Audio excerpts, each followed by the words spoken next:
Wow, I can spell like an absolute drunken tinker.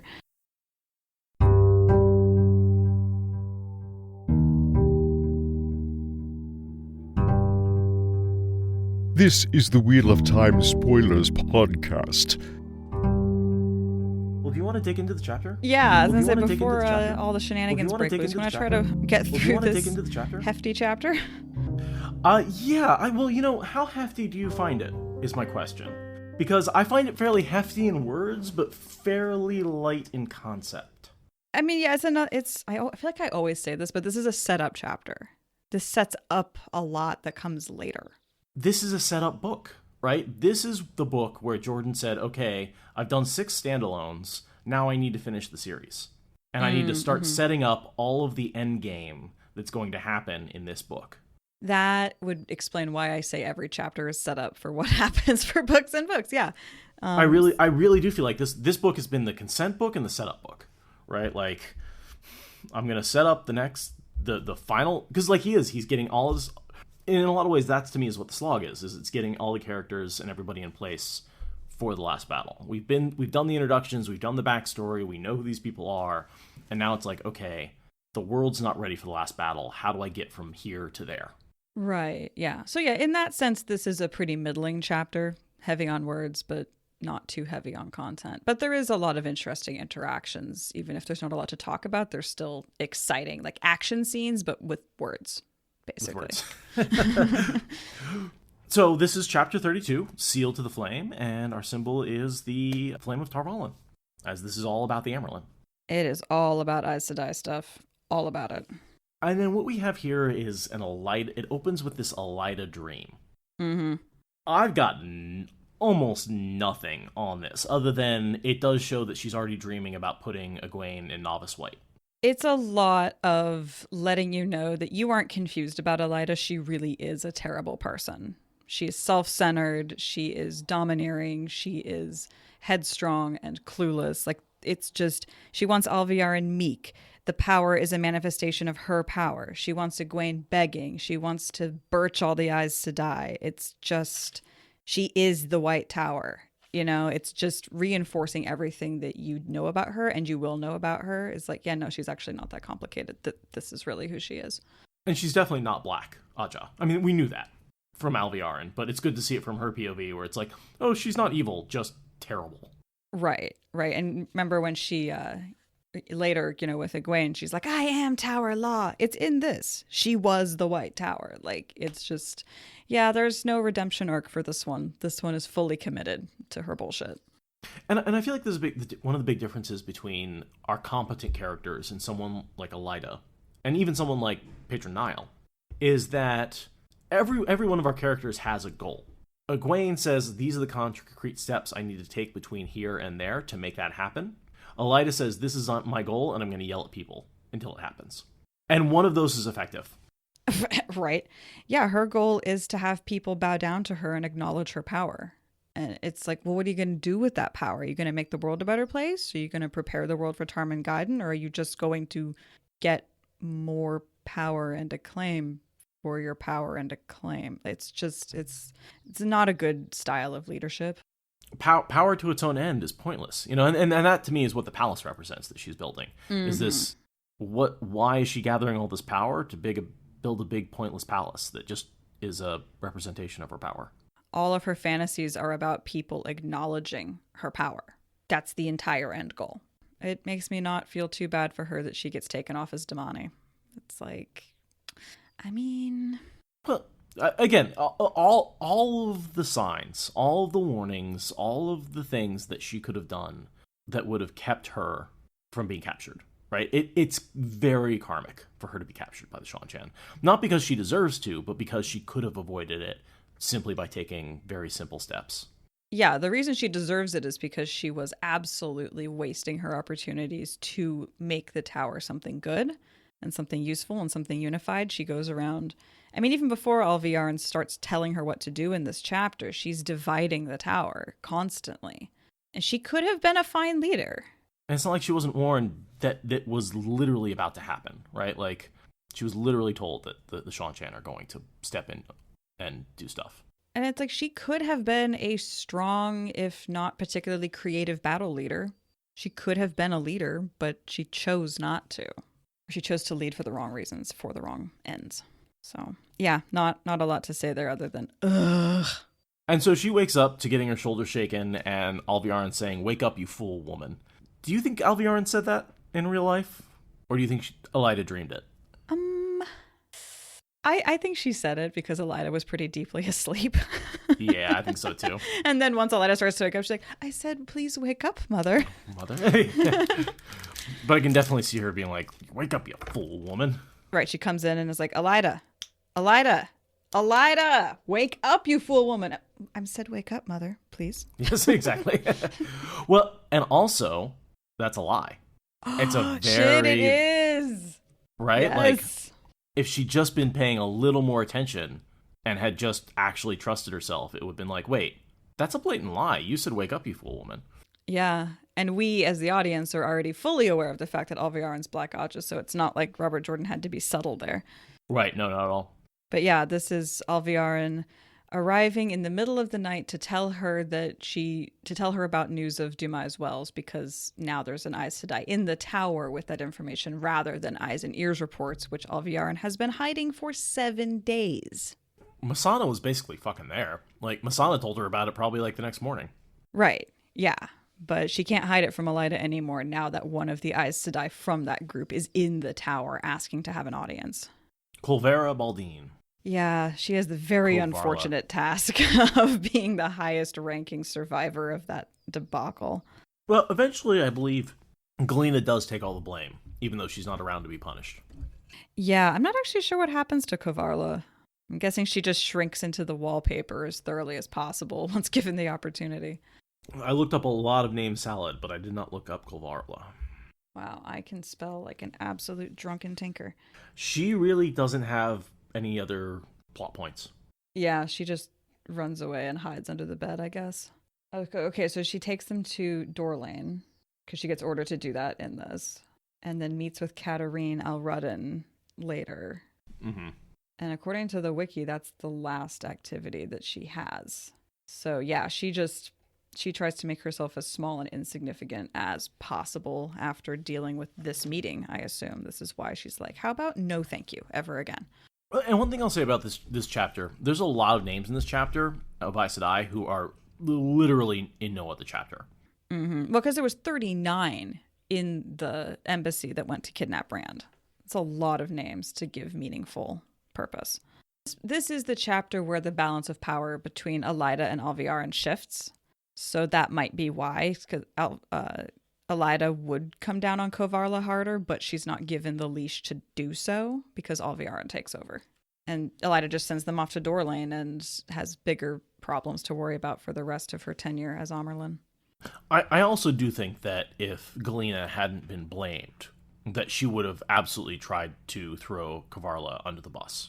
She just got lucky that everyone was like, well, Galena should have clearly fucked up, right? Right, yeah, she sends them off to Dorlane to kind of like await to see if more sisters come back. And Katarine does come back, and Katarine is higher ranked. Oh, okay. That makes sense. That's part of why her bacon gets moderately saved. It goes Galena, Katarine, and then down on from there. Covarla is just like the, assistant student principal suddenly in charge of the entire administration. The Secretary of Education. Yeah, exactly.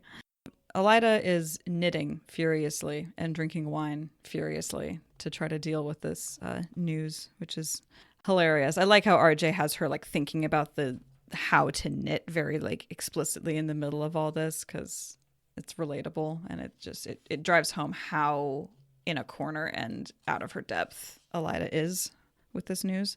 When she's finding reassurance and just knitting. Mm-hmm. Yeah, she's focusing on that. She's fixating on that. She's just going to that coping mechanism and being like, calm, because she's not calm. She's not calm at all. Do you think being a good channeler helps you learn to knit? I mean, I'm not a great knitter and I can't channel, so that checks out. Oh, yeah. Duh. That logic is totally sound. You know what? That's about as sound as Sereine's logic later. Mm-hmm. When she identifies the actual thing that the Amerlin seat wanted her to do. It is hilarious to me that Elaida was not asking what Seaine thinks she was asking. Not in the slightest. Like, because her imagination can't even go that far. She's like, I just want Alviarin tarred with the potential rumor that she might be treasonous. And it's like, the logical conclusion from what you said is, I think she's Black Aja. But that's not what you actually were trying to say. Like, this is when you beat around the bush so hard that people are like off in a completely different field. Well, and I feel like it's the difference between treasonous to the Amarylline seat, which is not really a thing, and treasonous to the White Tower, right? So, like, Elaida's like, she's not doing what I say, that's treason. And Seaine takes that and goes, oh, she's doing treason? That means she's a traitor to the White Tower.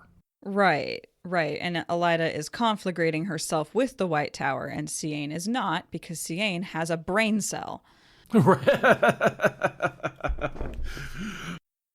Elaida's ridiculousness about the foretelling that she depends, the Amarylline seat will, be victorious, and I'm the Amarylline seat, therefore I will be victorious. Without ever having a concept of like, no, you can be replaced.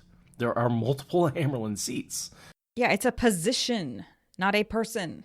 So just more of Elaida being completely blind to the fact that she's not the hero of her story. Yeah, totally. She's not Ta'Veren. She doesn't have plot armor. And she's acting like she does. No, and her foretelling is not a tool for self-aggrandizement. It's supposed to be a tool for those around her to get a couple of hints about how to conduct themselves heading into the apocalypse. Yeah, it's like Elaine's, the foretelling around Elaine's babies. Like, don't depend on your foretellings. Like, not in that way. Yeah, it's nonsense. It's foolish. No. It's not a guarantee.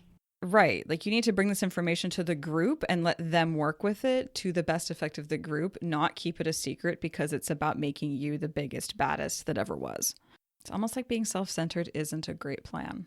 And she's annoyed that Gawain Trakand didn't get assassinated. Someone who was instrumental to her coup succeeding and is the child of one of her strongest international allies. And she's like, this child annoys me. Please murder him. And she's pissed that didn't happen. I kind of agree with Elaida on that one. Yes. I mean, sure. I mean, fuck Gawain, right? Like, I think Jordan could have killed him there. It would have been fine. He doesn't really do a lot else. Yeah. It would have made me a lot happier. It's just like, Elaida, of all the people for you to want to kill, the person who helped your coup succeed seems like they should be pretty far down the list. But whatever. But in a lot of ways, he is the one who was treasonous. He is the one who let Suan Sanche escape. Like, yes, there had to be inside help, and Gawain was the one who did it. That's actually fair. I hadn't quite thought about it, that he is the linchpin of her success and Swan's escape. Fuck Gawain. God. Pick a side, you son of a bitch. Right? Like, why, Gawain? Why do you have to exist? Anyhow, fools, traitors, and bunglers. I agree, Elaida. Mm-hmm. Even a broken clock is right twice a day. Right? If you call everyone a bungler, eventually you're gonna, Right. And to Desmond's question in chat, how is she knitting while drunk? She's not actually drunk yet. She starts knitting, and then when that's not good enough, then she turns to drink. So technically, that's how that works. I missed Elaida drinking. Yeah, when the Ashaman get mentioned, she can't focus on her knitting anymore, and she goes to pour herself some wine, and it doesn't help with the hoarseness in her throat at all. Because Elaida gets given the news about the Ashaman, but she isn't actually listening, even though she demanded that she be told what's going on. She doesn't actually listen to what information is being given to her. And so then Alviarin has to be like, to remind you, I just told you that there are hundreds of men who can channel in the world now. She can't let herself believe that. I mean... Yeah. Even this morning, even 10 would have seemed absurd, right? That's a direct quote from her. Mm-hmm. Or would have seemed madness, And it's like, yeah, you are having trouble believing that 10 men that can channel have stepped up, and there are hundreds. Alviarin talks about the men could channel and be here any moment, but that's also how they're recruiting, right? That's how they're able to get so many people. Mm-hmm. And I don't think hundreds actually showed up to Dumai's wells. I thought it was only like several dozen. So like not even 100. I don't know about that. I thought it was more than several dozen, but yeah. Because it was a bunch of groups of like 5 or 6. Right. I guess spaced around the entire circle. But it does imply that there are hundreds of men in training if they can send 100-ish to the battle. Right, right. There's also this comment about how Kovarla is uneasy about talking about why Rand might want revenge. Elaida's like, I mean, I told her to soften him up, but yikes. Well, and Galena did more than soften him up. Oh, yeah. But at the same time, Elaida's like, yeah, he probably would want revenge for whatever happened. Like, she knows that Galena was going to give Rand treatment that he would consider abusive. Like, regardless of how far overboard she went, Elaida didn't say treat him with kid gloves. No. I mean, in her opening dream, he's just kneeling silently next to her as a symbol of power, right? Like, right. I mean, I kind of think Sean Chan levels of abuse. Right. Quick follow-up. Wiki says 200 Ashaman were at Dumai's wells. Okay, then. That is distinctly in the category of hundreds. Yeah, I guess it's just that there's only a few dozen left by the time that, like, the dust settles and anyone's looking around and doing a count. And we actually see people, like, observing that. So, all right, yeah. And then, yeah, that's clearly there must be at least that many in training back at the tower who didn't make it to Ashaman rank in order to have that many soldiers in the field. Well, Ashaman soldiers are you know what I mean. I do.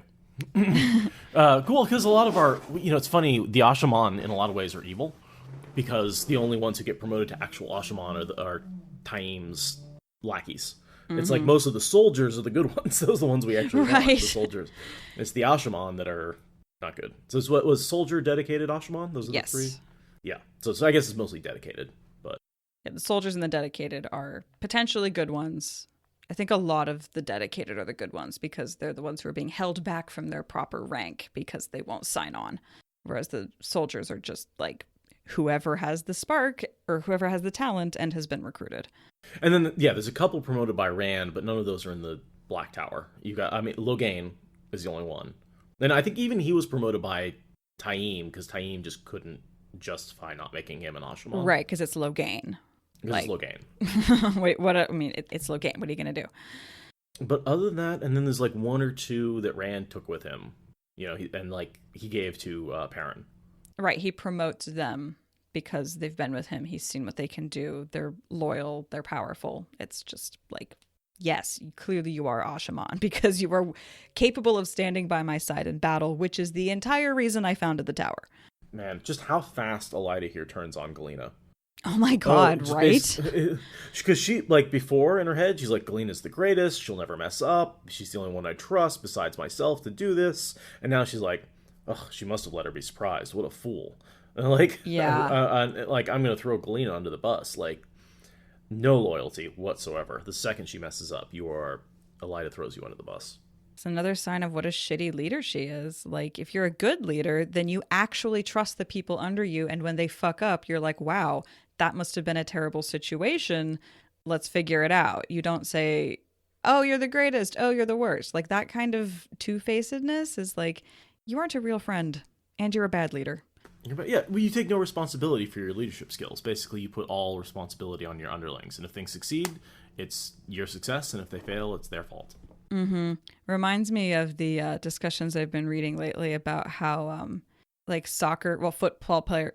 sports ball players in general in a couple of European countries have come out lately talking about how when they win, when they're on the winning team, they're a member of the country. And when they're on the losing team, they're the immigrant that fucked up. There's a lot of racism associated with that as well. Exactly. But it reminds me of that conversation of like, that's what Elaida is she is racist, but like to everyone who's not making her succeed. Like, that's kind of her style is like, if you're doing a good job, great. And if you're not, then I don't even know you, which does remind me of a certain leader that we often compare to Elaida. Well, I'm thinking of fair weather sports fans too. Just like they only root for a team when the team is winning. Yeah, exactly. Like, have some conviction, like through good times and bad. Then the victories are real. Yeah. So the evidence of hundreds of Ashaman leads to the obvious conclusion that Tovann is screwed. Yeah. Like, oh, I just sent 50 sisters to go attack hundreds of Ashaman, when normally you need multiple sisters per Ashaman. Right, well, she assumed that there might be 3. Yeah. Which is why she sent 50. Like, I'm totally overcompensating. And it's like, Like you said, 10 seemed ridiculous. So, yeah. like, if they had 5, that means you got, like, 10. Yeah, 10 sisters per. That seems no problem. Yeah, because she believes what she thinks is real rather than what the evidence says. Right. And her and Tauvain and that embassy, that mission, has a very great strategy for avoiding notice, which means that they are absolutely impossible to contact to change the plan now. Basically traveling incognito. Yeah, in small groups. They don't have pigeons. They don't have traveling. It's like you sent them off into the wilds to figure this out on their own, and you now are going to get to watch this train wreck unfold in slow motion from a distance. Congratulations. I will admit, though, I kind of agree with the rest of the hall. Like, what the hell is Tauvain thinking? Like, do a little bit of recon before you attack. Tauvain has signed on to the same logic as Elaida, that even 10 men who can channel is unthinkable, so no big deal. We're the Red Aja. We know what we're doing. Right. But I agree. This is a place where, like, if you're a battle commander with no sort of communication like this, like, and you're sent in, assuming there's 10, reevaluate, check it out. Like, the Black Tower is not that small. But I guess you just never scouted. Well, because they're trying to be sneaky. Being sneaky and scouting are like completely separate skill sets. Not. And we have seen evidence of people talking about Red Sisters coming in and out of Camelin, right? Mm-hmm. Yep. So we know that that's basically already done. Like, they've already, like, gotten to the city. They're already probably... I don't know exactly the timeline. We haven't seen it yet, but it's got to be really short that they get captured and bonded. Yeah, it's got to be within like a week. Like a Randland week of 10 days. Right. Yeah, I mean, because there's that person who counted like the carts going in and out of the Black Tower to estimate the population. Like, there's all kinds of ways that people know that there's Red Sisters and lots of Ashaman, but the Red Sisters themselves are just like, we know what we're doing because Aes Sedai arrogance is a substitute for actual information, which is frustrating. But yeah, this is how Alviarin turns the tables on Elaida. The 3 disasters, right? Mm-hmm. Tauvain in the Black Tower, Dumai's Wells, and what's the third? What is the third disaster? Is it just the tower being split in general? Or is it the fact that they lost Rand and lost a bunch of sisters and have now set themselves up for the Black Tower? Maybe the Rand thing is 2 disasters rolled into one? Right, just pissing off Rand and losing the sisters? Right, exactly. Because you can piss off Rand without losing more sisters than have been lost in a single incident since the Trolloc Wars. Right, losing that many sisters regardless of circumstance it's an almost unprecedented amount of loss of strength. I mean, it is unprecedented, right? They didn't even lose that many during Trolloc Wars. Yeah, so I think that's what it is. If anyone in chat disagrees, speak now or forever hold your peace. Speak now or send me an email in 3 days telling me you knew that, but you just didn't speak up at the time. Right, yeah. But yeah, I think that must be what it is, because she hasn't... I mean, it's either that or it's the tower being split in general, but that's already a standing disaster, so I don't think that counts. Nah, yeah. And so Alviarin basically uses Elaida's incredibly... just undercuts her confidence and then uses that against her and implements all the things that we know she's been pushing for this entire time for the Black Aja from Masana. Yeah, she's acting on Masana's orders here, and it's funny how much when we get to her POV, she's like, wow, I thought Elaida was going to put up a bigger fight, but we're here in Elaida's head now, and she sees Alviarin as being completely in control and overpowering her. It's hilarious how much the two of them overestimate each other's competence in this situation. This is imposter syndrome from both angles. Yeah, evil people having imposter syndrome is a comedy of errors if there wasn't so much death and destruction riding on it. And it's not... Yeah, I have a hard time saying Elaida has imposter syndrome because she believes she's in charge, but... She overestimates Alviarin's ability to undercut her. It's got to be like a cousin to imposter syndrome that I don't have a name for. Well, and I also wonder about timing, right? Like, if this had come out now, Elaida might have been undercut.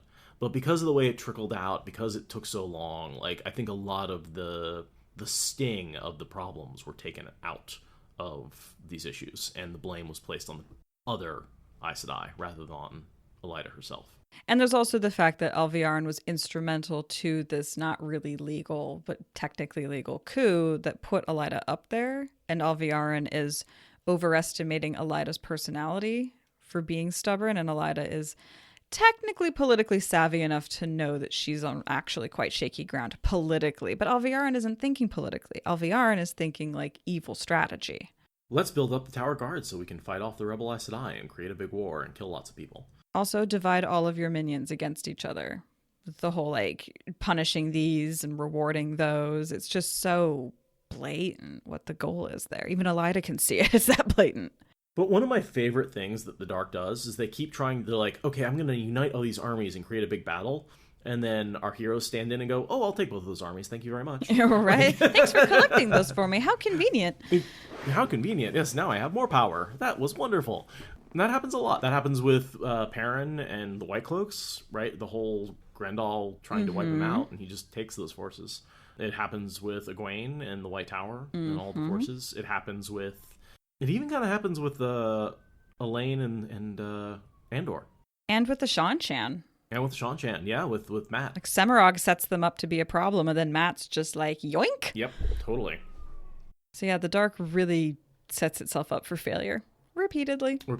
Yeah, it gathers all these forces, and then just like, because they themselves aren't necessarily the leaders, right? They set these things up and then try and manipulate from the background. In a lot of cases, the army itself isn't evil. They just don't know they're working for somebody evil. Right. They trust that they know human nature of these and can manipulate these primitives really easily. And then it turns out that human nature and these primitives are neither one of those things are what the Forsaken think they are. And then there's Demandred, who very effectively converted the Sharns to his aid. Yeah, no, and the only problem with his strategy is that he just runs around the battlefield waving his dick instead of like actually doing anything useful. But that's, you know, a completely separate kind of character flaw from what the others are doing. Well, and I think in a lot of ways, the difference with Demandred and the other Forsaken is Demandred went native, right? Everyone else is all Age of Legends, look at these primitives, we know what we're doing better than anybody else. Demandred's like, yes, I love being... Yeah, he naturalizes and becomes a Sharn, becomes a third Ager, and really does embrace his role in the prophecy and his role in the army. And that is why he's almost a one-shot, or he almost single-handedly wins the battle, despite all the other things that we just talked about. He almost turns the tables on that. If he just could pull his ego back like 1,000%, it would have worked. Vannon as Demandred is such a great thing, because that's really shows like he takes all his ego and just puts it away and is just this badass, like, and you know, and he gets the band of the red hand. Anyway, I have to gone off about that, but yeah, no, it fits really well. Yeah, I'm convinced that Vannon would have been the best Demandred. RJ. That's a Sanderson thing, actually, because like, what if he did steal the horn and she chased him and like she caught up and he's like, oh yeah, by the way, I'm Demandred. And then she would have stabbed him like she did Massima. It would have been great. In this chapter, we have Elaida saying, I will do as I am told, and Alviarin being like, good girl, that didn't hurt too much. And it's just like, well, that's going to be an uncomfortable dynamic until Egwene shows up to clean house. The two things that she really has her do is, one, expand the army, which we just talked about, but two, create division among the Ajahs. Yeah, totally spurious division that has no basis in reality at all and is purely meant to fracture the tower farther. So she searches Josine and Adalorna's rooms. Adalorna is the captain general. She is the head of the Green Ajah, which is why this is so offensive. And then rewards 3 other sisters from other Ajahs as though they were basically tattletales. Yep. These 3 names here, these 3 non-green sisters, this is their only mention. Yeah. I looked them up and I was like, this is literally name salad. This is like, you did not necessarily need to name these people. You could have said, hold up, 3 sisters from other Ajahs. One from each of these Ajahs, you pick. So this is absolutely 3 names that, I mean, I know Jordan says if he's got a name, he's got a backstory, but we get 0 clues as to what these 3 are. He probably just like threw his unused Aes Sedai names into a hat. They all have backstories, but they're just in like a jar, and he just like pulled out 3 names and made sure they were from different Ajas and was like, good, done. Good, yep. Moving on. I mean, presumably they all die in the last battle because they have to, but yeah. Well, okay, Seaine is killed by a collapsing wall when the Shan-Chan attack the White Tower. Oh, okay. But she's the green. That's one of the greens, right? Mm-hmm. Yeah, and Adalorna shows up a couple of times, particularly in that attack and in the aftermath when they're trying to figure out what to do about Elaida being missing. But she's the only one that has any real... Yeah, she's collared in the battle, and Egwene saves her. Yeah, and then she's like, God, I'm not a very good Captain General. I like Egwene's leadership. But yeah, the other 3, I opened them up, and it was like, they appear in this chapter and this chapter only. Cool. Name salad. Woot. Gotta love a good name salad. Yeah, and then Alviarin's just like, I give you good night. Bye. Respectful. This is our new dynamic now. And Elaida, because she has anger management issues, throws all of her shit all over the room and yells and only calms herself down by remembering that the foretelling is all about her and her self-aggrandizement. Seizing the pitcher of wine with both hands, she raised it overhead with a shriek and fury and flung that too in a spray of punch. It's like, yeah, they just made a huge mess. Yeah, it's something that she will do again with Egwene. Throwing serving dishes around the room is, well, I guess technically Egwene drops a serving dish, but you know, it's food dishes and Elaida it's a bad combination. Desmond's like, why did she just drink the wine? I'm like, yeah. You're like, she's not getting drunk. She's not drinking that punch. Well, she threw back one goblet and then poured herself another one, and then that's the one that she throws. So it's like, yeah. Well, she throws the pitcher. She hurls the goblet across the room and then seizes the pitcher. It's extremely wasteful. There's glass everywhere. The tower servants do not appreciate this. And I mean, as a person who tends to want to throw things when angry, I can empathize. However, anger management is a thing that you should be working on. Elaida. See, I'm not much of a thrower, but I would definitely do that thing where I smack my hand down on the fish and broke it. Mm-hmm. The pounding on the table when I'm angry. That's me. Yeah, my hands are too small and weak. They hurt before I vent my spleen properly. I need gravity to help me out, really get that emotion worked through. Little momentum and... Yeah, pretty much. Really watch something explode. So I kind of assume her entire tenure as Amarylline Seat, maybe other than a few days, was all Fane influenced. Yeah. But I really think that she's just a very angry, tightly wound spring inherently. That was in her before Fane. And doesn't deal well with not getting her way. Oh my gosh, she's such a tantrum throwing child. Yeah, that's what she does. Instead of strategizing and trying to figure out how to make something happen, if things don't go her way, she just throws a tantrum until she's like, "Yep, that's it." She's a 2-year-old. I didn't get my treat. Mm-hmm. I'm gonna throw down and throw punch and complain until you give me a prophecy that I like. Basically, yeah, and like that's how she calms herself down, is by twisting events to fit her internal narrative. Because I mean, prophecy is a fickle beast. It can mean whatever the fuck you want, and she really wants it to mean that she's going to triumph. So it warps accordingly in her mind. I like Desmond's comment. 200 going on 2. It's so true. Her and Jolene, man. But yeah, then she hatches the plan to point a very sneaky finger of treason at Alviarin, and is like, this will bring her down so effectively. And it's like, oh my God, you were so small-minded. And then we switch to Alviarin, briefly. It's super brief. This is like got to be the shortest POV in the entire book. Yeah, but it has a really, really good line in it. Lacking a miracle, such as the rebels appearing at the gates, Elaida would suffer Swan Sanche's fate in a matter of weeks. Yeah, well, that miracle is, in the works right now. So, sorry. And we also learned that she does kind of have aspirations of becoming Amyrlin, which I feel like in earlier books she was like, nah, I'm fine being second in command. It's cool. But I guess even Elaida's incompetence can annoy a Darkfriend enough that they're like, fuck, let me just do it myself. Or maybe she just always harbored those aspirations and was waiting for things to get bad enough to step in. I don't know. The only other thing I saw in Alviarin's POV is the fact that we know that Masana told her about Dumai's wells. She didn't learn about it through the eyes and the ears. Mm-hmm. Right, yeah, the eyes and ears were bringing news of Colaver being deposed, which is, 2-3 days after Dumai's wells. So Alviarin would have known before the eyes and ears reports even started coming in. And got probably a detailed description of what happened at Dumai's wells. Because I assume, Taim reported in pretty quickly.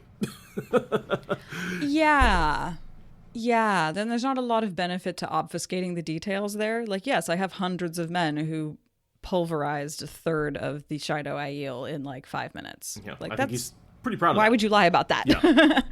He's like, that's what I was set out to do, and that's what I'm doing. I am awesome. Also, I'm going to put this on my CV for why I should become a Forsaken. Thank you. I mean, he is more effective than a lot of the Forsaken. Yeah, for sure. And then we switch to Seaine, which is one of my favorite Delta level plots. Yeah. Well, I mean, the hunt for the Black Ajah that she kicks off here that she doesn't intend is fantastic. It doesn't have a lot of consequences long term. I think the main consequence that comes out of it is that there is a coterie of non-Black Ajah women in the tower that are ready to bring the tower and the rebels back together. I think that that's about the biggest impact that it really has. They don't actually find many Black Ajah. They don't effectively uncover them. That's all Varen that makes that happen. But it does get the sisters talking to each other and trusting each other in totally trusting each other. And it proves that the method of using the oath rod works. Yeah, and they make a fourth oath that's not, super problematic. Yes, it is. Yeah. No, they use the oath rod to get them to promise to not be Darkfriends, and then they use it for problematic purposes. Right, the whole "you will obey me" to the 10 rebel sisters. That's bad. Hugely problematic. And we just saw Elaida fantasizing about that, right? That was the whole fantasy, is having that exact oath being sworn to her by the rebels, right? And we know how bad it is that Elaida's doing it, and then immediately these sisters turn around to do it. No, it is a bad idea to have anyone swear fealty directly to you. Even though Egwene's doing it, Rand's doing it. The Aes Sedai are being reined in through personal oaths of loyalty to obey individuals rather than the tower. Yeah, though in Egwene's defense, she doesn't demand it with the oath rod involved, and when she hears about the oaths with the oath rod involved, she insists that it be undone. In her defense. An Aes Sedai who can't tell a lie and then gives an oath of fealty? Yeah, no, it's a very fine line. Yeah, there's a little almost compulsion there. Obviously they can change their mind later, which I think is the big difference. Right, because there's the thing with Beldine, right? She swore the oath and then leaves because she convinces herself that Egwene is no longer the Amerlin. She still has to obey the letter of the oath rod's rules. Right. But she didn't swear an oath to Egwene on the oath rod. She swore an oath to the Amerlin seat within the context of the normal 3 oaths. And I mean, Egwene lights the fuck up when she hears about the 4th oath. Yes. With the ferrets, and she insists that be undone. And Bayonin. Yeah, thank you, chat. But so Seaine is having a nice morning, just journaling or whatever. And then Elaida sweeps in and is like, let me insult everything and give you very confusing instructions and then sweep out again because I'm the Amerlin and I do what I want. The only thing I found interesting about that is the fact that Seaine didn't flee the tower, even though she wasn't part of the... Every sister who was not informed fled the tower and joined the rebels, except you. Why? And that does make her very unique among Aes Sedai, right? Her recollection of what she went through with one of these Amerlins... Yeah, Sorella Bagand.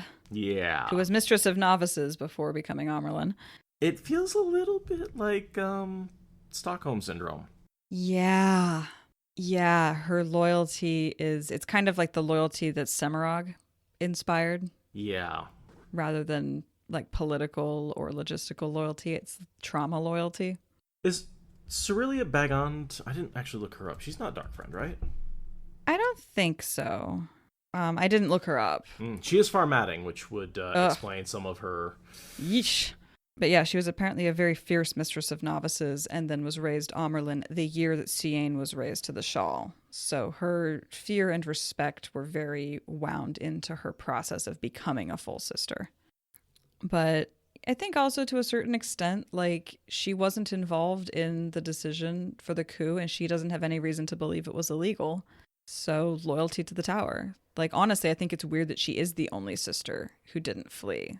You'd think more of them would have been more uncertain about what to do in the aftermath of Elaida's rise. It was just the sitters, not sisters, that she's referring to. So that's a fairly small group of people who are, like, they're involved in the, every sitter, right? So that's just the top 3 of each Amerlin. So there's only, 18. 21, but we don't count the blue, because obviously they're going to flee. Right, yes, of course. So yeah, 18. So yeah, out of 18, and half of those were in the meeting anyway, right? Some of those, right. So of the 18, only a fraction of them weren't informed. So now we're talking about 5, 6, 7, maybe. So it makes sense that there was only one out of a few that didn't flee. It's still a really good question for Elaida to be asking, to be like, what is with this loyalty that you have? And Seaine's like, I'm a white. I don't jump around. Yeah. Which is, it's logical. Like, a bunch of stuff happens and you aren't in the room. Like, you're going to stay loyal to the institution rather than just following the crowd. Like, that is a very natural reaction from an Aes Sedai, I think. I also feel like this ties into Suon's mystery of the young sitters. How so? Like, why were young sitters chosen? Well, because the assumption was they were going to reunify, and all the sitters were going to come back into their previous positions. And they'll be easier to have step aside because they're way out of their depth. Yeah. I mean, it doesn't tie in exactly, but just sort of like some sitters fled, some didn't, and the ones that were chosen to replace the ones that fled were young because they're hoping for a reunification of the tower. Right, and they want there to be a very clear power imbalance between the two women claiming one chair in the hall. Exactly. And so, what it does is it leaves the options open for the rebels to come back and be fully embraced without the division. Mm-hmm. I think that the Black Ajah is working to undermine that. But one of the crazy things about the division is almost every Aes Sedai wants the tower back together. Almost nobody wants the division. Yeah, really only the Black Ajah want the division. Everybody else is trying to find their way back together. But yeah, Elaida is being nervous in this interaction, which is very out of character for her, and pings Seaine's red flags. It's like, what's going on? And this conversation is a masterclass of Jordan writing his POV stuff, right? Because you have this conversation where the conversation makes complete sense from either POV, and yet they're talking about two very, very different things. Yeah. Elaida is trying to be circumspect, and she is, saying, I charge you to follow the stench of treason, no matter where it leads or how high, even to the Keeper herself. Yes, even to her. And Elaida's saying, basically, hey, the Keeper's treasonous. Figure it out.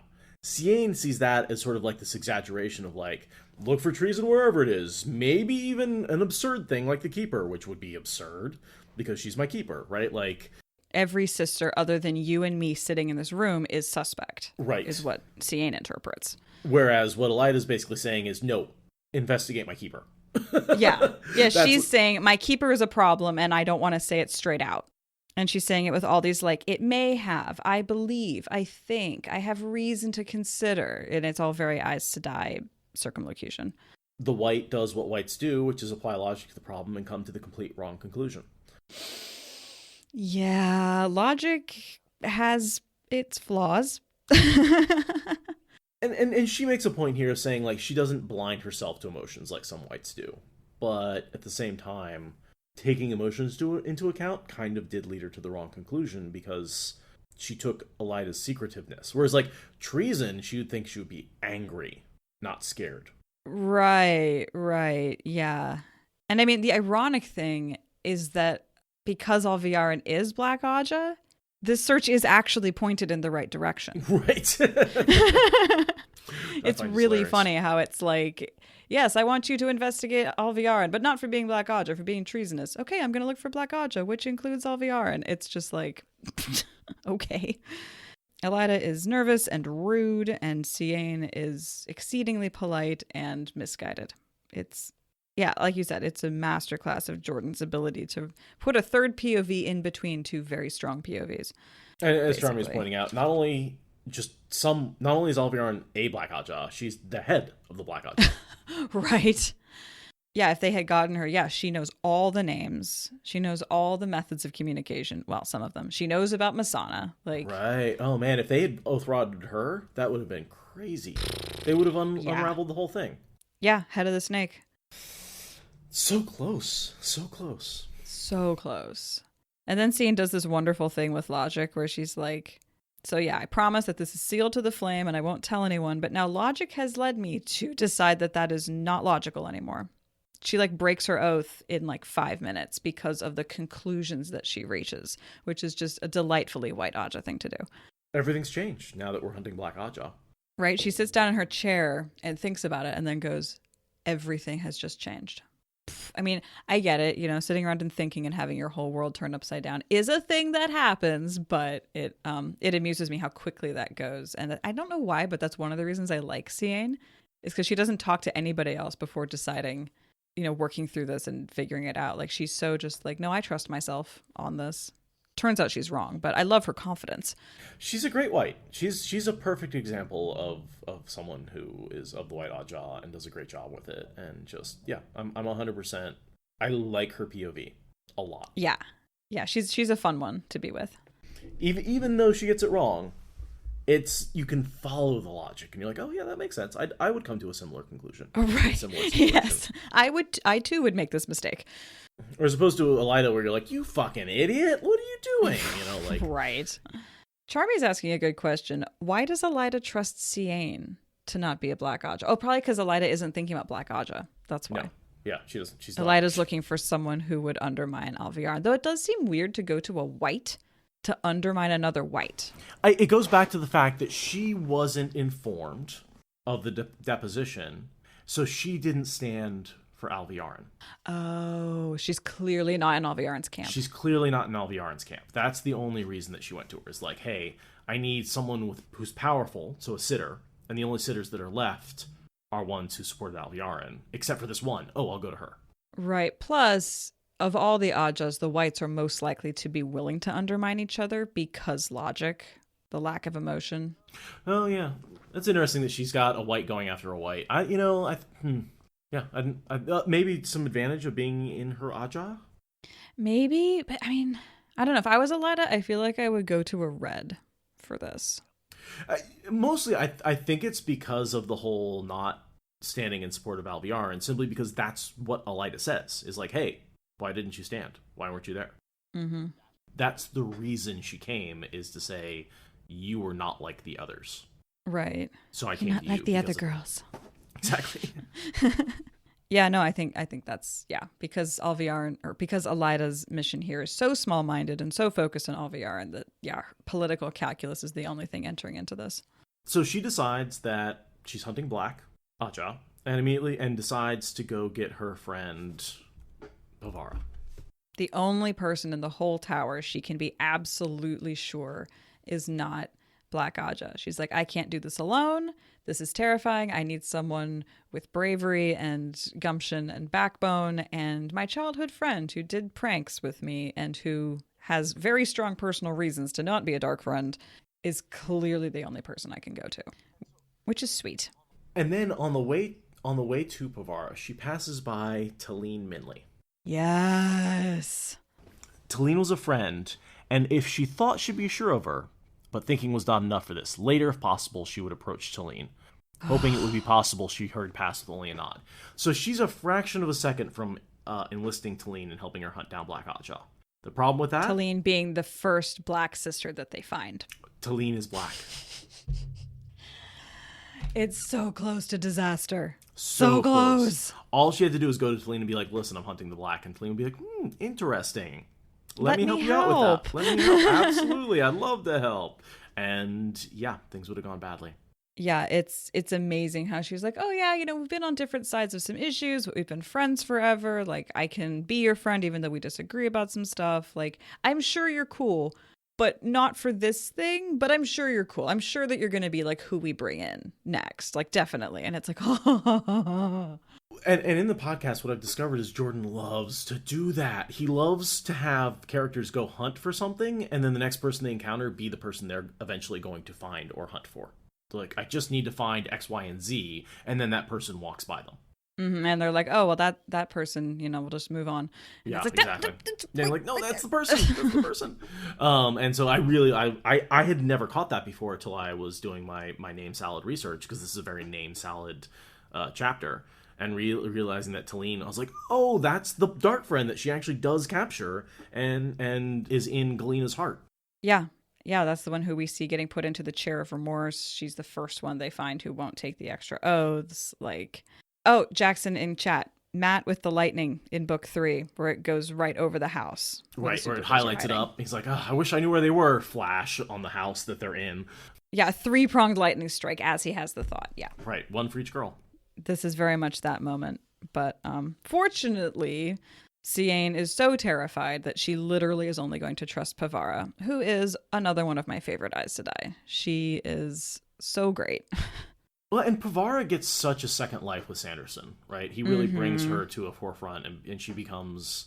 I mean, she always was a decently significant character, but as Sanderson's mouthpiece and for bonding, she is the way that he explores the Asha'man Aes Sedai bond. Yeah, because unless in case anyone's forgetting, Pavara and Androl are a wonder powerhouse duo. Do the mutual bond where they read each other's minds type thing, like. Right. Yeah, exactly. They have literal telepathy. They can use each other's skills. They help open up a freaking portal into Dragonmount to pour lava all over an army. Like, Pavara and Androl are amazing. And this is where Pavara really gets introduced. And you're like, oh, this is cool. We actually are seeing a red with like humanity and humor and inter-Aja friendships and yeah, we know that she's not a dark friend, like, at all, right? Like, her introduction is, here's why she could never be a dark friend. And she's just great. And then, yeah, she gets sent to the Black Tower in the second embassy, the second wave of the embassies. And he even talks about how she'd openly said warders would make the Red Ajas work easier, right? Like, she is, of all, like, we're all like, why do Reds just hate men? It seems like they would be helpful. Well, Pavara agrees with us. Yeah, Pavara is the one really humanizing red we get. I guess Sylviana sort of humanizes the red a bit. Teslin? Oh, and Teslin. Yeah. But Teslin's such an old biddy, It's like, I like her interactions with Matt, but man, she's got her own issues. For sure. But Pavara is the one that really makes you realize that the Reds are not only a caricature. There actually is depth to some of them. But at the same time, here we've got this paragraph about how maybe even if you didn't initially start disliking men, by being part of a group of people who do, you sort of gain that attitude. Yeah, the Red Aja has bad attitude. There's a couple of comments here where she does not like the Red. She'd never really believed those irrational tales about the Reds and false dragons, but why would none of them deny it? I come back to this statement all the time. Yeah. Why won't any of the Reds deny it? I know it was made up by Suan. I know it's a lie. It should be very easy for them to deny, unless they're doing it. Yeah. And that's where I think when Pavara talks about there were things sealed to the flame, dark times, things done, I think she's talking about false dragons. I think she's also talking about the pogrom of killing boys. Yes. But there's no reason she can't be referring to multiple terrible things that were done. We hear about the vileness. We hear about the nasty. Like, that was not a good time for the tower. 4 Amerlins died. The Black Aja was going nuts. Men were getting killed and stilled. We just don't know everything that was going on in that era. And there's this whole thing about how all of the floor tiles are like these red flames that could be dragon's fangs if you look at them another way. And they're strong attitudes. They're discouragement of friendships outside the Aja. Like, there's just so much aggressive secretiveness that it's like, yeah, it'd be really easy to deny this if that was true. And then presumably not every Red Sister has been involved in that. It would be a huge secret to keep, but enough of them are that you just don't talk about that. You also have Galena, who's black. So we know Black was doing shit like this. And then you got Galena, who was red-black. And so that's where, like, maybe the red wasn't doing it, but maybe Black was, and the Black is, the red has more Black sisters than any of the other Ajas. Right, yeah, exactly. So the overlap there is extremely real, and it's very easy to tell non-Black Red Sisters who know nothing about these plots to just not crack your teeth on it as a matter of Aja policy and don't ask questions. Like, that's a very easy thing to do, even for someone who's not technically, like, on the take. Especially when the head of the Red Aja is Black. Like, that's the other thing, is, like, Galena was in charge of the Red, but she was Black. And so any decrees from the Red are kind of decrees from the Black. Like, even if the Red themselves aren't Black Aja, they're being controlled by the Black Aja. In the same way that even though Elaida isn't Black, she's being controlled by the Black, and her decrees are the decrees of Seaine. Yeah, I mean, even one instance of the Red Aja setting up a false dragon justifies this entire argument. It seems really unlikely it didn't happen at least once. Probably more often than that. Yeah. And again, it seems like they were pretty practiced. Mm-hmm. I'm just saying, like, I don't think I don't think they set up Logain as a false dragon necessarily, but his story is good, and it makes me wonder how much really good truth is in there. Yeah, I mean, that's the thing, right? Is that Siuan does not take Logain into her confidence, so it's a lie from her. But is it a lie from him? Right. We don't know. We just don't. We never get a POV from him thinking about how he was willing to sell out the truth on behalf of this. We have no idea. We never get him ruminating on the lie. Not in the slightest, which suggests that it might not have been a lie, because otherwise, again, why would he ruminate on it if it wasn't a lie, right? And we also get this comment about how Dumai Reds are basically like the worst. I was in a different server today and we were having a talk about Dumai being being a stereotype of seductresses and all of that, and trying to find exceptions. And it's like, well, there's the Red Aja Dumai, who are like the worst man-haters of the entire Aja, because obviously total inversion to the other extreme has to be the way it goes. So here's the sentence that justifies that recollection of mine, coincidentally. And yeah, they are very mistrustful of a non-Red sister coming into their space and trying to ask after one of them, but they allow it because Pavara is a sitter and she can't be isolated. So I had some trouble figuring out exactly what the beef was between Pavara and Seaine when they were young. What do you mean? What beef? I admit to fearing what you say after I gave you the cut direct so many years ago.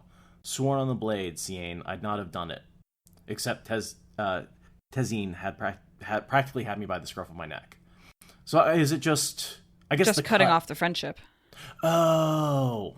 But what's sworn on the blade mean? I'm assuming that it's kind of like lean back on your knife. It's just a phrase that means like, I really mean this. I swear I wouldn't have done it, except I was forced to, basically. Right, like Gotcha. Pinky swear across my heart and hope to die. I would not have done that of my own volition. I saw cut and sworn on the blade and was trying to make a connection between those two. But yeah. Yeah. No. Yeah, it was just that they were really good friends, and then they got raised to the shawl, and Pavara was told, you will not have friends outside of the Aja, no ifs, ands, or buts. And she couldn't even explain to Seaine what happened. So it was like she just turned around and was like, fuck you, and now it's been decades, and she's like, yeah, that was really rude of me from the outside, and I didn't know what you would say, and I felt awkward.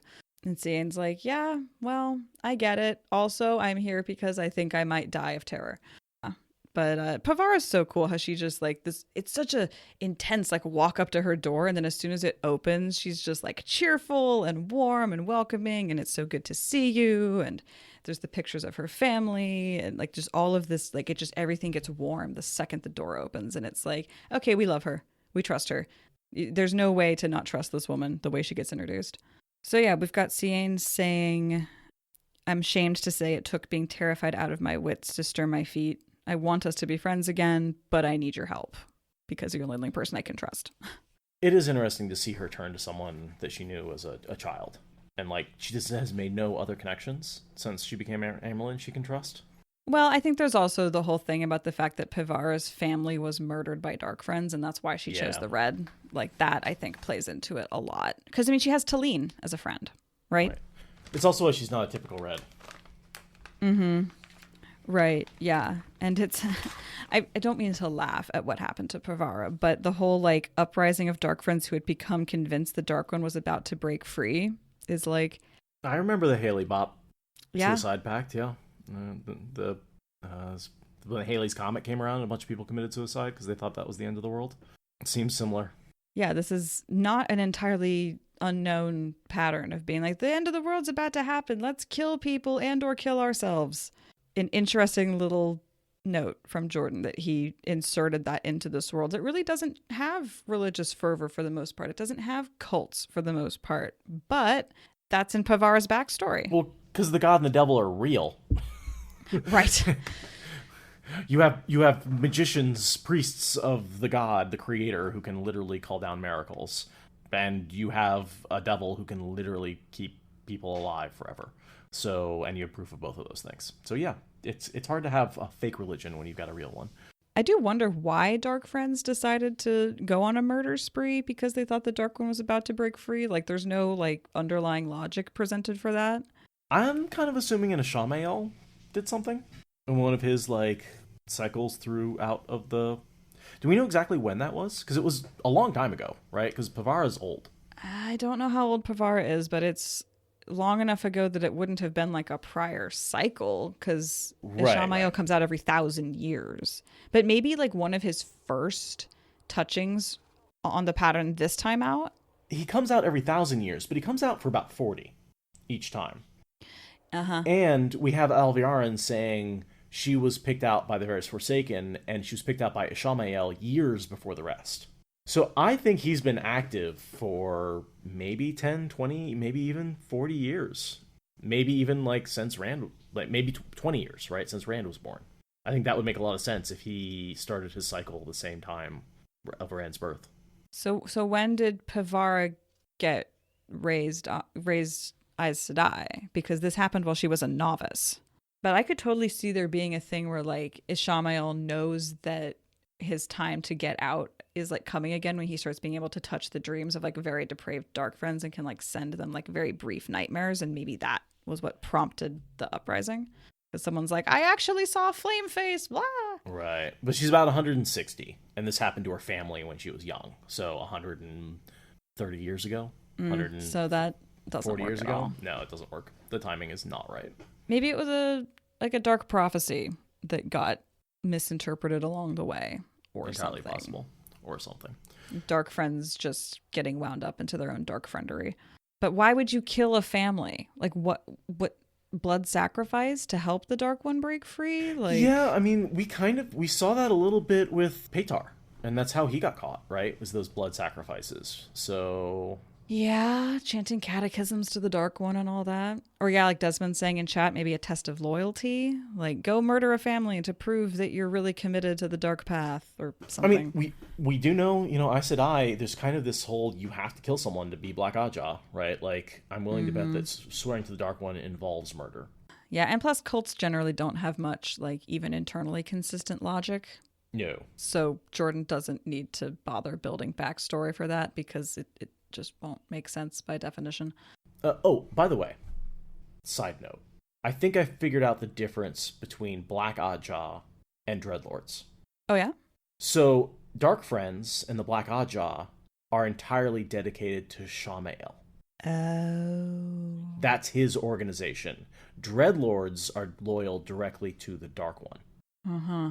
So, Darkfriends, because there's that confusion as to whether Baalzamon is the Dark One, right? But it's actually Ishamael. Right. Darkfriends and Black Ajah are loyal to Baalzamon. Mm-hmm. And then Dreadlords are just loyal to the Dark One. Right, because Dreadlords are really only a thing that have existed when Ishamael was in the world functioning.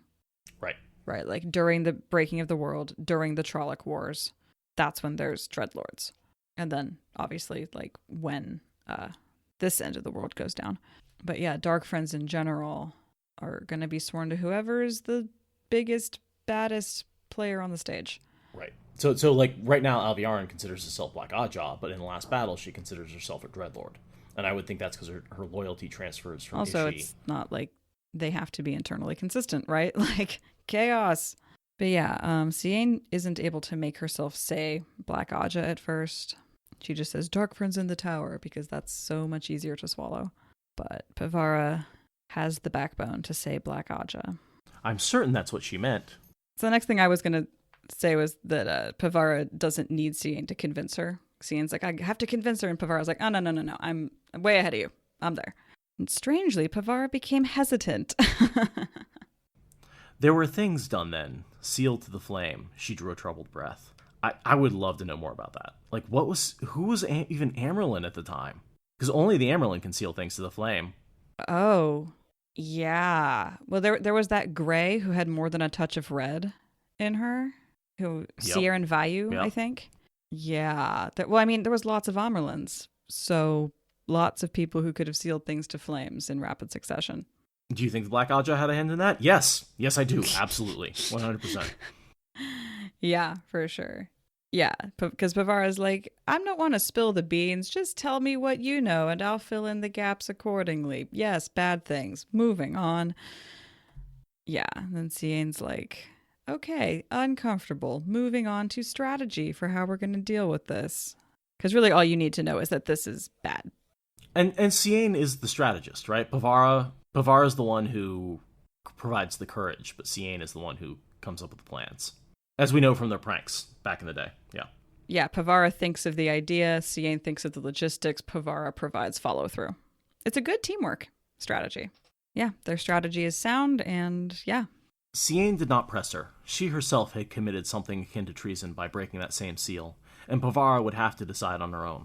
Looking at reports will be safer than asking questions with no idea who we're really asking. Logically, a Black Sister must be able to lie despite the oaths. Otherwise, the Black Aja would have been revealed long since. The name seemed to be coming more easily with use. If any sister wrote that, she did one thing. When we can prove that she did another, then we have found a dark friend. Pavara nodded. Yes, perhaps the Black Aja has had no hand in the rebellion, but I cannot think they would let this turmoil pass without taking advantage. We must look closely at this last year, I think. To that, Seaine agreed reluctantly. There would be fewer pieces of paper to read and more questions to ask concerning recent months. Deciding who else to make part of the inquiry was even harder, especially after Pavara said, You were very brave coming to me, Seaine. I've known Darkfriends to kill brothers, sisters, parents, to try hiding who they are and what they've done. I love you for it, but you were very brave, indeed. Seaine shivered as if a goose had walked on her grave. Had she wished to be brave, she would have chosen green. She almost wished Elaida had gone to someone else. There was no turning back now, though. Nope. You are in the pickling kettle, my friend. Very brave or very stupid. I think it's basically what Pavara's saying. You were brave, very brave, or very foolish, right? Like, it's a risk. Mm-hmm. And Seaine's like, God damn it, basically. Yeah, who do we turn to now? Yeah, I like the strategy. I like this little get-together. It's a fun little plot that happens. And it's fun to see Aes Sedai and the White Tower doing something besides poking at each other. Yeah. Inter-Aja cooperation, what? Yeah, it's a good low-level plot. It's good characters. It does ultimately pay dividends, even though it takes forever and is very anxiety-inducing. I'm glad we've got that plot ball rolling. Yeah, me too. And, this is the book of starting the balls rolling downhill. And this one gains a little momentum. It really does help with the reunification of the tower in a very in a very sideways way. Circumspect. Yes, circumspect. Very, very roundabout way. But it does end up really helping bring the tower back together once Egwene gets her power sorted. I love Pavara. I cannot think... perhaps the Black Aja has had no hand in the rebellion. Yeah, they had a hand. Small. Yeah, right. They did. And even if they didn't, they would be by now. There's no way the Black Aja is not involved by now, regardless of when they stepped in.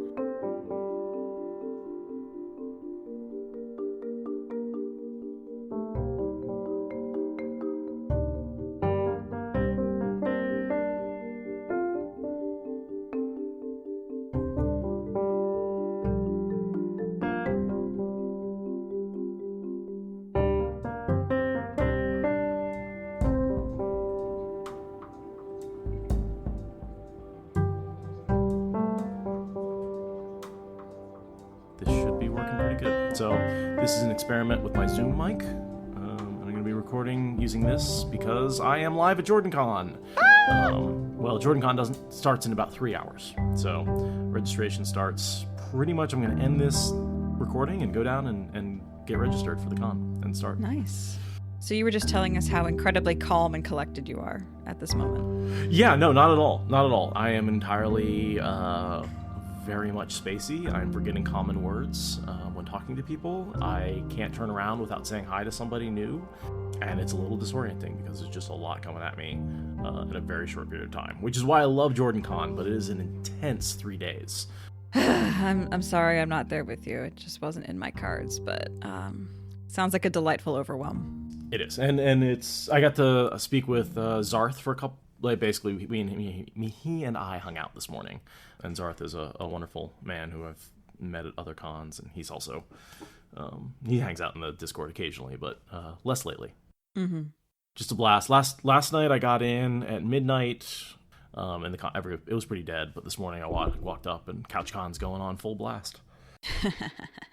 Nice. So where are you recording from? Are you in your room? So yeah, I'm in my room. I'm in 746, which none of you will hear that until I'm out of here. So yeah, I'm up on the 7th floor, and just I figured I'm sitting at the table and in the hotel room. I've got a beautiful view of Atlanta, and I'm just sort of settled in and mostly a quiver with anticipation. The travel is done. I got a night of sleep. Everything's ready, and it's just a matter of hanging out with people and talking about Wheel of Time and. And you said that Jess might come barging in at some point because she's sharing the room with you. At some point, yeah. I'm sharing the room with Jess of the Armerlin Study, and she said she was in Atlanta.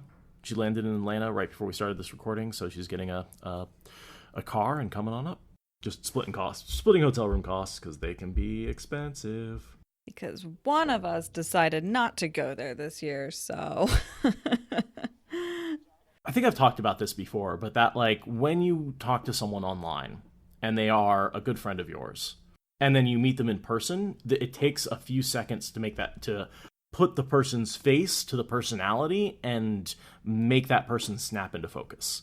And I don't know how else to describe it, but it's a little awkward at first, and it takes me a few minutes. So if I pause for a second, I'm like, wait, who are you? Just give me a second and be like, my screen name is blah. Man, what a weird problem that couldn't exist before the internet for people. No, not at all. It's a very unique, very, very unique little glitch for our brains to get to work through. And it's really funny to hear people who've never seen me, and they'll hear my voice, right? And I swear to God, I see people's heads snap around when they hear me talk. Right, because they're like, wait, I've had that voice in my headphones for hundreds of hours. Yeah, no, I mean, the first time that I met you, it was so weird to have you responding to me in real time, and then I've had people tell me that in turn. And yeah, it's only going to get weirder the more content we make and the more events that we go to and host and blah. Now, I really wish you were here. I know it didn't work out for you, but I think you would be just delighted. For one thing, it's cooler here than it is in Portland. So, yeah. Well, fortunately, I'm not in Portland, but yeah, it's hilarious. I've recently had reason to believe that my social anxiety has dropped by a few orders of magnitude, but I haven't had a chance to try that out yet. And the FOMO I'm feeling around Jordancon is also for that. I could be experiencing this whole new lack of having hives at the thought of people, but no. Just needed a time turner to squeeze a few more days into my schedule. Sure. Yeah, I mean and sometimes that's just how it works, where it's just if only I had an extra week, I could have done all the things I wanted. Can't be in two places at the same time. Well, it's just a plug for people to come to SpoilerCon and meet us on our home turf. Definitely. Come to SpoilerCon. That's sooner than Jordancon next. It's coming up very quickly. October is not that far away. Oh, yeah. And it's not like it's in October. It's when October opens. Yeah. It's the first 3 days of October. Yeah. So we've got the rest of this month and next month, and that's it. Yeah. Yeah. That's going to be here before we know it. really kicking into high gear at the end of Jordancon, I think is, in a lot of ways, I did want to leave a little bit of room for Jordancon to be sort of front and center. Mm-hmm. I'm used to having 6 months between the two. Right, that's how it's supposed to work. That's how it's supposed to work. Jordancon is pushed. So, I mean, the part of why I'm here, though, is I definitely want to try and spread the good word of SpoilerCon. I assume this will be out by the time this episode drops, but we just received the final version of updated podcast art. So if you've either seen the podcast art be updated in a few days, or a few days ago, because you're listening to this in a time-shifted manner, or if you're live, know that the new art is coming. It looks amazing. I'm very excited about it. We're just sort of rebranding a little bit because, well, I mean, it's been 7 books and a new co-host. So it was time. It was time. And the new art definitely centers around Shadow Logoth and the cleansing, and I thought it was appropriate for this sort of section of the series. Yeah, it's gorgeous, everyone. I have seen it. It's beautiful. I'm really excited to have my name on it and have stickers to plaster all over the everywhere. And yeah, really excited to have that rebranding go forward. So absolutely. Yeah, because the first art was really all about Ruidian. Yeah, that was really what it was. And this one's really all about the cleansing and Shadow Logoth. Yeah, and it's from the same artist, so there is continuity. If my computer will cooperate, I'll go ahead and drop that in the live chat. But of course, Hotel Internet is one of those things that's... it's one of the reasons we're not doing a video on this one. Right. Hotel Internet is decidedly spotty. Yeah, so we decided to just lower our demands of the internet so that way this can be as smooth as possible while one of us is totally discombobulated. But yeah, sneak peek for all of you in live chat, and everyone who's hearing this after it's been published, it will be the new art forevermore. Well, until we decide to get new art for like the last third, because presumably there will be a final art piece. I think there needs to be an art update for the Sanderson books. Exactly. It would be, yeah. With this being so Shadow Logoth centric, there should be some Last Battle centric art. But that's a few years in the future. For now, we can enjoy the new art that we've finally gotten for this phase of the podcast. Hopefully, you won't have a new co-host by then. But maybe you'll have a new co-host by then. I kick you off. It's mine now. Don't knock it. It could happen. No. People come for your dulcet tones. And your wonderful insights. Right, we're a great team. Who knows? Maybe we'll add a third host. Maybe that will be the final evolution, or maybe I don't know. However many more years, look forward for yet new art. But for now, be excited about this new art. For now, yeah. We haven't even announced this one. Why are we already talking about replacing it? Right? We're already on to the next thing. But yeah, I was hoping to have it ready to give out stickers and stuff by Jordancon, but I obviously got the art like a couple days ago, and so it just didn't quite happen with enough time to order merch to give out at the con, which I'm sad about. That is unfortunate, but it's a chance for you to offload more of the old art. Exactly. I still have like 50 of the old magnets left, so I'll be giving those out at the con. So if you want an old school magnet, Legacy, please approach me. Legacy. Also, Zarth is fucking awesome. He got a bunch of Watt spoilers / Varan knows lanyards for me to give out, and he also brought a bunch of the spoiled stickers. Yes, dispensing stickers and ribbons and magnets. Stickers and ribbons and magnets things. And all that stuff, yeah. So come to me and I'll have merch to give away, is basically what I'm saying. I'm going to be loaded down with junk. So everyone's mission is to help you offload that. Exactly, yeah. I don't want to take any of that back home. That's the key. You sent me this image. I can do this with a vastly superior computer. Oh, that would be nice, yeah. We went with the one with the halo, right? I'll probably use them in slightly different situations. Okay, well, because like the one with the halo is going to be for circles. The one without the halo is going to be for squares. Okay, so yeah, everyone there, you can see the one with the halo, and then the one without the halo. So prepare to see that in all of your podcast apps. And yes, as you can see, the fox has been replaced with a wolf, because Although I am stepping into Patrick's slot in the podcast, I am not replacing Patrick. I am my own thing. So I don't know why, but wolf seemed appropriate. Not really that much of a jive with Perrin, but whatever. I've got my little raven, and then you can sort of see an image of Shadow Logoth in the background, and it's all surrounded by a nice big black bubble. Dun, dun, But dun, dun. But there's some purple, and I don't know if you look see the swirly stuff in the sky behind. That's supposed to represent the funnel that he's using to so the funnel he's being out of Sidar to channel the Seaine. So there's that purple swirly is supposed to be the flower funnel. It's so cool. It gives me like major like Oz vibes. Yeah, a little bit. But like way more sinister. Right, evil Oz. Yeah.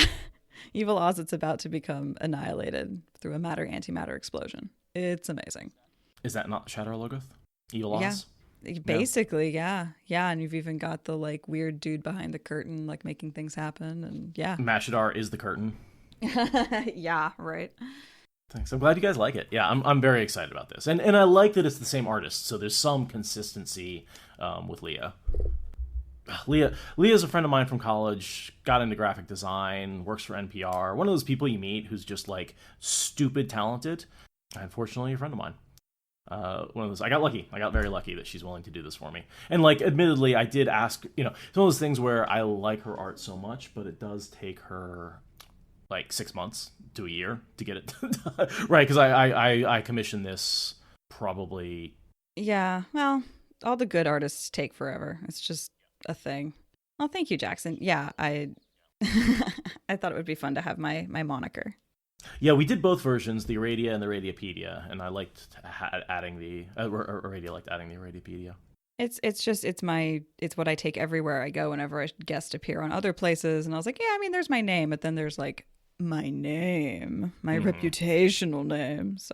So weird that I have a reputation. What? Getting a little big for your britches. No. Yeah, well, I mean, I can sew my own britches so they can be as big as I damn well want. Abigail, we love all artists, but we are also artists ourselves, so we're allowed to say these things. Right, I've never had problems getting a podcast out on time. No, it's never happened. Gosh, you guys would be amazed just how much the buffer saves my ass. It looks like we're actually doing consistent work when it's like, generally I work in spurts.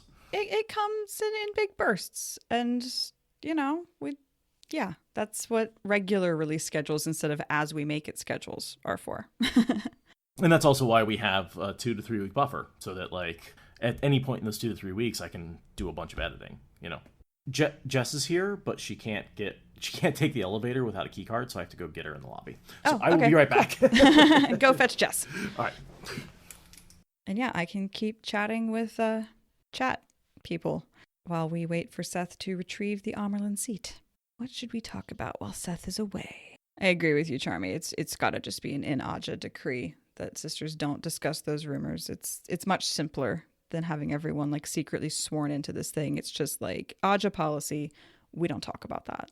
It's very simple to get. Even new sisters are just told, like, as part of their induction into the Aja, right? Is like, there are some things we don't talk about. One of them is Fight Club, and the other one is this conspiracy that is definitely a lie. Jackson, I am not particularly close to the big Oregon fires. I am on the central coast, and the big fire that is the size of Manhattan Island is down on the border with California. Charmy, yes, we have a giant fire called the Bootleg Fire that's about 300 miles square that is not going to be put out for probably about a month. I was reading an article this morning that said there is 100% ignition down there, which means if you drop 10 matches on the ground, all 10 will ignite fires. The wind is currently pushing the smoke to the east, so Idaho is getting a lot of the smoke. So unlike last year, when all this wind was coming from the east and pushing it over where I am, right now it's behaving in its more normal way and moving from west to the east. So I'm not seeing any evidence of the fires yet. All the fires are over in the south or on the east of the Cascades.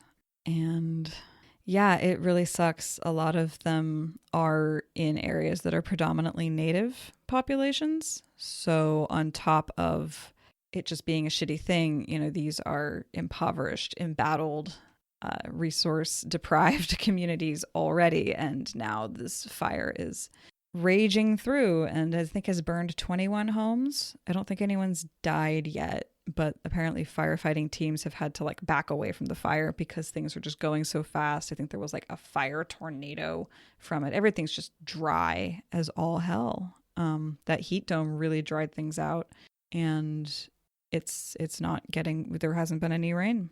It's just continuing to be dry. Oh, Jackson, that picture that you just posted, yeah, that brings back a bit of a little bit of trauma for me looking at that, remembering last fall. I definitely last fall when all the smoke was coming over, which again was from a very unusual weather pattern of the wind moving east-west. That was really one of the more traumatizing things that I've been to, which testament to how non-traumatizing my life has been, for sure. But yeah, now whenever I see that kind of smudge and that orange sky, I get a little bit of a flashback, which is terrible. Oh, hey, I am back. Yeah, we just heard you entering with the Amerlin. Excellent. Jess, do you want to say hi? It's my phone. Hello, everyone. Hi, Jess. Hi, Because Radio. she can't hear us, but hey, I can barely hear you. I have a Hi, hairbud. glad you're there. We were talking about my proximity to the fires here in Oregon. Oh, yeah, they sucked. Well, no, the one that's currently going, the bootleg fire down in south central Oregon on the border with California. That's happening right now. Oh, I'm not up to date. What's going on with the fire?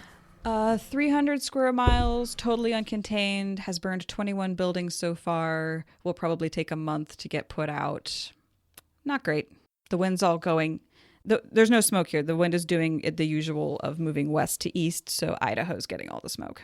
Apparently, it's all getting all the way out to Colorado, even.